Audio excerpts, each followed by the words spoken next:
저는 여러분들에게 먼저 이렇게 질문을 하고 싶습니다. 여러분들은 어떻게 교회에 나오게 되었습니까?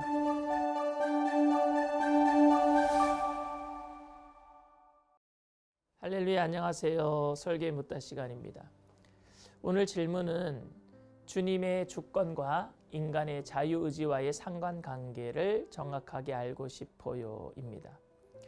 오늘 질문하신 분은 출애굽기 말씀에 하나님이 10가지 기적을 보이시기 위해 하나님께서 바로의 마음을 더욱 완악하게 하셨다는 것과 가룟 유다가 예수님을 팔았기 때문에 십자가의 죽으심으로 온 인류가 구원을 받을 수 있었다는 것으로 인간의 자유의지와는 상관없이 하나님의 뜻으로 인해 인간이 조정당하고 누군가는 하나님의 뜻을 이루기 위해 악역을 감당해야 하는 것으로 오해하시고 이렇게 질문하신 것 같습니다. 그리고 연속된 질문도 같은 종류의 질문인데 하나님께서 선택하신 백성이 따로 있다면 굳이 전도하고 믿지 않는 사람들을 위해 애타게 기도하는 것이 무슨 필요가 있겠는가라는 질문도 해주셨습니다. 저는 여러분들에게 먼저 이렇게 질문을 하고 싶습니다. 여러분들은 어떻게 교회에 나오게 되었습니까? 교회에 가면 이성 친구를 만날 수 있기 때문에 처음 나오신 분도 있고 하는 일이 안 되어서 낙심이 되어 나오신 분들도 있고 부활절이나 성탄절에 선물 받으러 나오시기 시작한 분도 있을 것입니다. 그런데 교회를 다니기 시작해서 주님을 만난 모든 사람이 공통적으로 하는 말이 있습니다. 그것은 바로 하나님이 오래전부터 계획하셔서 그렇게 되었다라는 고백입니다. 교회에 다닌 지 얼마 되지 않은 사람들의 입장에서는 하나님의 인도하심이니 계획이니 하는 말들이 참 이해하기 힘든 말 중에 하나입니다. 그게 어떤 것일까 알지 못해서이기도 하지만 왠지 그 말이 인간의 의지나 노력과 상충되는 것처럼 들리기 때문이기도 합니다. 인간의 자유의지가 무시되는 것 같아서 납득이 안 되고 거부감이 생기기도 합니다. 하나님의 전능하심과 주권을 전제로 한 하나님의 계획과 인도하심을 예정 또는 섭리라고 부릅니다. 하나님의 주권을 인정하면서도 예정을 이해하기 힘든 이유는 예정이 인간의 자유의지를 인정하지 않는 것처럼 보이거나 그것과 상충하는 것처럼 보이기 때문입니다. 그래서 나의 판단과 결정에 의해서 교회에 나갔다고 말하는 것과 하나님의 섭리와 계획에 의해 교회에 나갔다고 말하는 것은 서로 모순된 말처럼 들립니다. 하나는 인간의 자유의지에 관한 말이고 다른 하나는 예정에 관한 말입니다.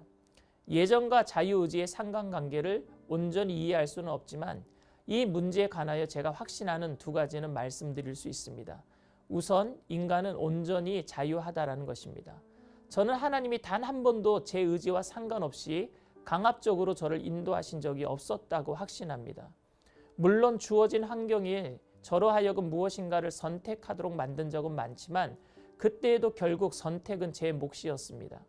인간은 하나님이 결정하신 대로 행동하기 때문에 자유의지가 없다라는 주장은 성경의 가르침이 아닙니다.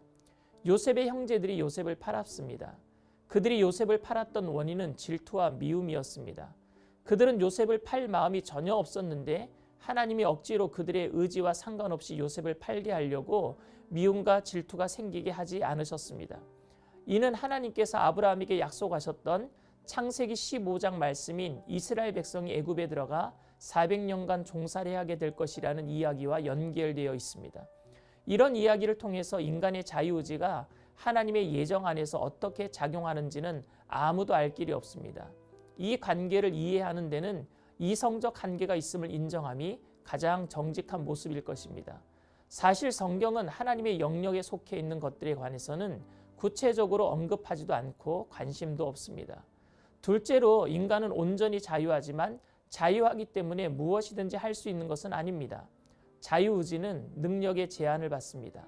아무도 저를 구속하지 않지만 저는 하늘을 날 수도 없고 순간이동도 할 수 없습니다.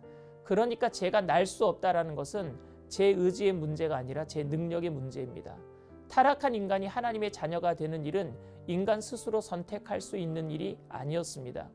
하나님의 선하심으로 우리 모두를 하나님의 자녀로 선택하셨다는 것에 대해 왜 나의 선택권을 침해했느냐고 불평하거나 항거할 수 없는 절대적이고 불가항력적인 은혜, 거절하거나 감당할 수 없는 은혜입니다.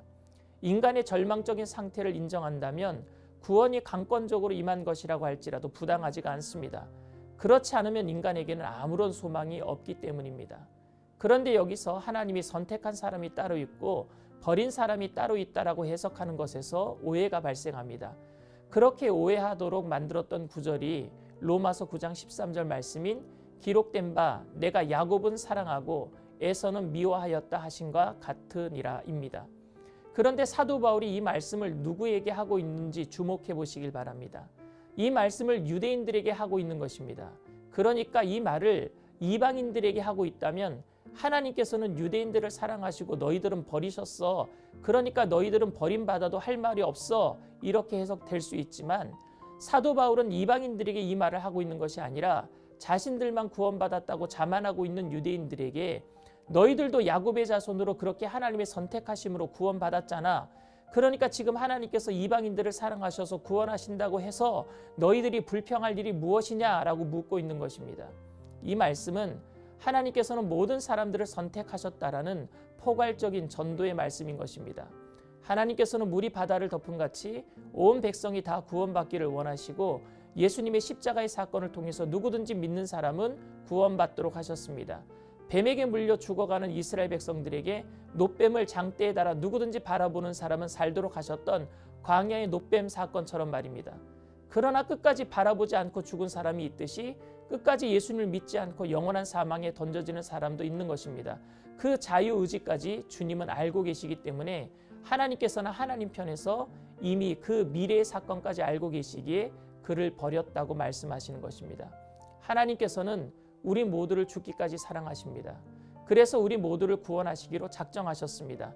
그러나 그 구원의 은혜를 자신의 자유의지로 거부하는 사람들에게는 그 엄청난 은혜도 아무 소용이 없습니다. 하나님께서는 우리의 선택을 하시고 하나님 편에서 선택하시고 버리셨다고 말씀하시는 것입니다. 그러나 우리들은 알지 못하기 때문에 끝까지 때를 얻든지 못 얻든지 주님의 말씀을 전해야 될 사명이 있는 것입니다. 다음 시간에 뵙겠습니다. 할렐루야, 감사합니다.